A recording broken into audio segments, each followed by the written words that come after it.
Ça charrie de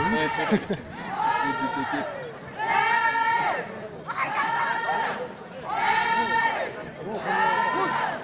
Koyak warrior. This is Koyak warrior. Here Female you can warrior. see the muzzle loading women, gun, they fight which with is unique to the Konyak tribe.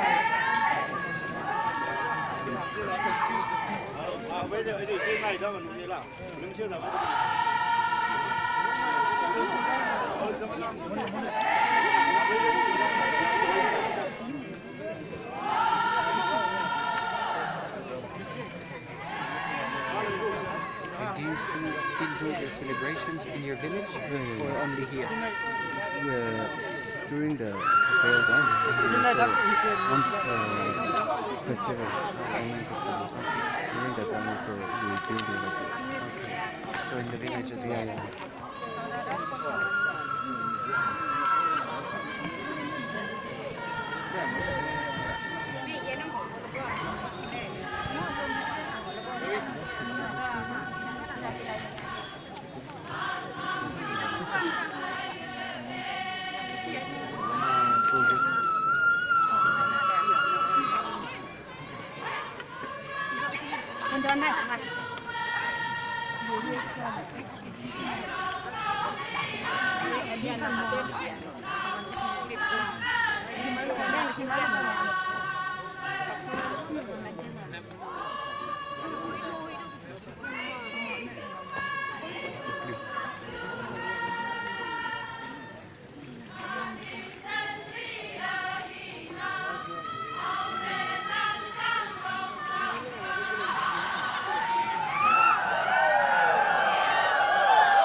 This performance marks the beginning of any festivity amongst the Konyak tribe.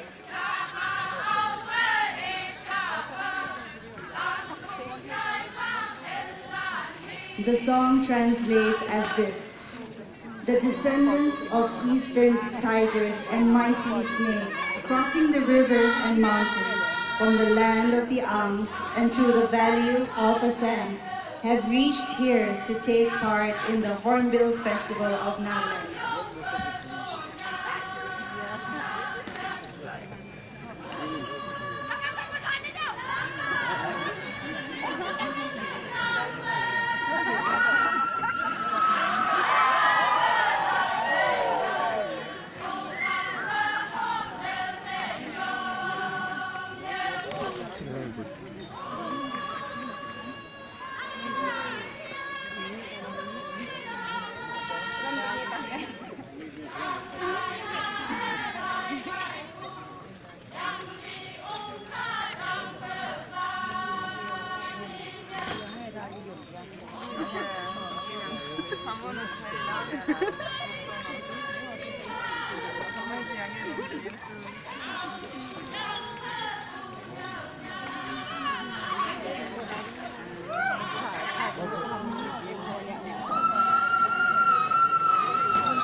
Đấy,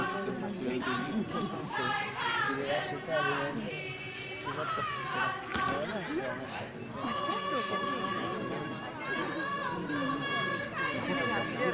a dit, alors, c'est des balles à blanc.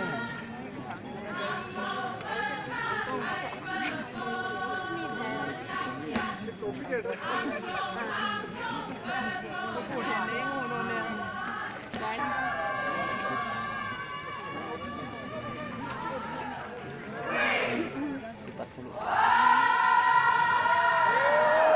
Ladies and gentlemen, a big round of applause for our fearless tigresses from the East, the Konya tribe. They are represented today by the Mopong Hongkong Yalam. Ouais,